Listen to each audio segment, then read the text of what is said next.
Welcome to Wednesday on Golden State Boulevard. Today's topic is one that is near and dear to my heart and is something that I have to, I guess you could call it, struggle with on a day-to-day basis. The topic is height and weight and how that makes us feel being people that fall under the trans umbrella.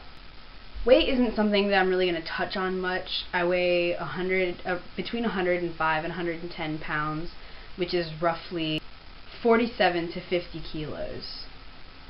Yeah. So, I mean, I'm really quite, little, I guess, in that sense.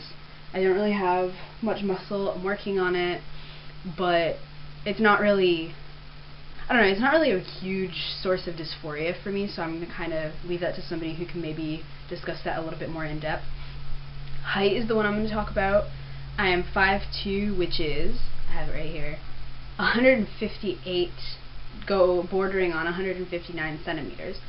So I'm quite short, and let's be real, anybody who's under about 5'4", the world's not designed for us. Like, the cabinets that I can't reach, the struggle I have to climb up onto things, just people constantly commenting, wow, you're really short. You know what I'm talking about. The struggle is real. Let's just leave it at that. Everybody, we know that. As far as dysphoria is concerned, the guys that I hang out with at home range from about 5'4" to about 6'2", and that's enough of a range that if I wear the right shoes, I don't feel horribly like, oh my god, these guys are all that much taller than me. I just feel like, whatever, we're just chilling, it's no big deal.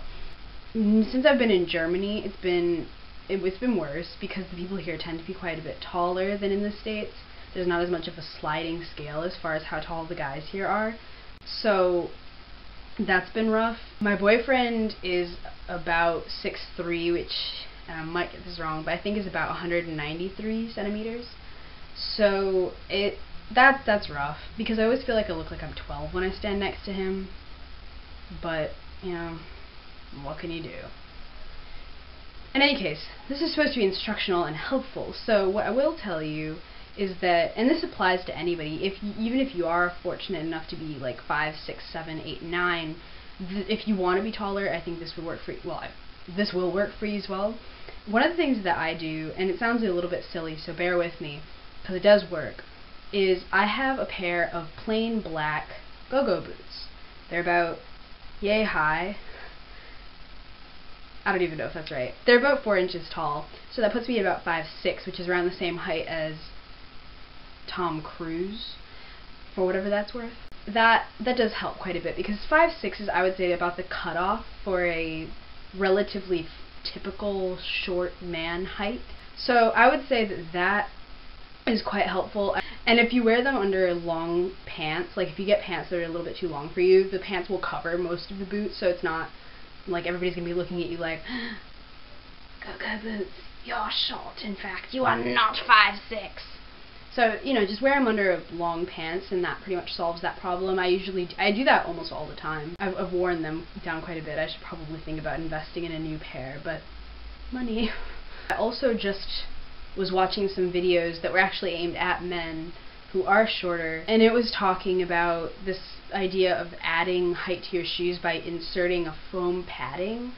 Now, if you buy them online, they're quite pricey. I've seen them anywhere from like $30 to $50 US dollars. I don't know how many euros. So they're a little pricey. The tutorial that I saw showed another way you could do it, which is to take 2 pairs of relatively cheap flip-flops in your size and cut them into the size and shape of the insole of your shoes and stick them in there, so 2 and 2. That'll raise your height approximately 1.5 to 2 inches. It's a trick that they use for stars like Tom Cruise who are on the shorter side that they want to make seem taller. I haven't actually tried the flip-flop thing. I haven't had a chance to. So if you do that, leave it down in the comments and tell me how that went for you, because I would be really curious if that works. But I imagine that it would. So that's more or less all I have to say on the subject. I really am sorry that I don't have any like great life tips to say, like, just accept yourself for who you are. I think that you should, but since I can't even quite do that yet, I feel a little bit hypocritical saying that, so get go-go boots! And until I see you guys next Wednesday, take care of yourselves, stay happy, stay strong. And I'll see you next week. Take care. Bye.